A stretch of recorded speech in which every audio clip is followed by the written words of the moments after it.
Y parents focus only on uh reading writing in play way. क्या आपने कभी notice किया जब आपका बच्चा प्ले वे स्कूल जाता है तो ज़्यादातर पेरेंट्स एक ही सवाल पूछते हैं, मेरे बच्चे ने A to Z लिखना सीखा या नहीं। ज़्यादातर पेरेंट्स का फोकस सिर्फ रीडिंग एंड राइटिंग पर होता है क्योंकि उन्हें लगता है कि यही रियल लर्निंग है। उनके लिए एडुकेशन का मतलब सिर्फ A to Z 1 to 10 and ABC का गाना होता है, लेकिन असल में अर्लियर चाइल्डहुड स्टेज पर प्लेवे मेथड का मकसद सिर्फ अल्फ़ाबेट काउंटिंग सिखाना नहीं, बल्कि बच्चों के पूरे पर्सनालिटी डेवलपमेंट पर काम करना होता है। प्ले के ज़रिए बच्चा ऑब्जर्व करना, टच करना, एक्सप्लोर करना और इसी प्रोसेस में वो नेचर को भी समझता है।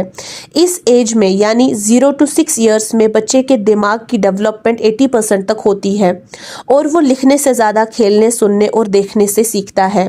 जब पेरेंट्स सिर्फ learning and reading and writing पर फोकस करते हैं तो वो उन स्किल्स को इग्नोर कर देते हैं जो बच्चे के फ्यूचर के लिए सबसे ज़्यादा ज़रूरी होती है, जैसे motor skills, body control and movement, social skills, sharing and communication, emotional growth, confidence and patience, creativity, अपने आइडियाज़ को एक्सप्रेस करना।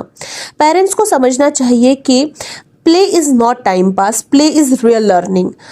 आज अगर आपका बच्चा खुशी से खेल रहा है तो समझ लीजिए कि वो दुनिया के सबसे इम्पॉर्टेंट लेसन को सीख रहा है, कॉन्फिडेंस, क्यूरियोसिटी एंड कम्युनिकेशन। इसलिए जब भी आप अपने बच्चे से कभी पूछे क्या A to Z और 1 to 10 सीखा, एक बार ये भी पूछ लीजिए, today what did you discover through learning, what did you discover through play.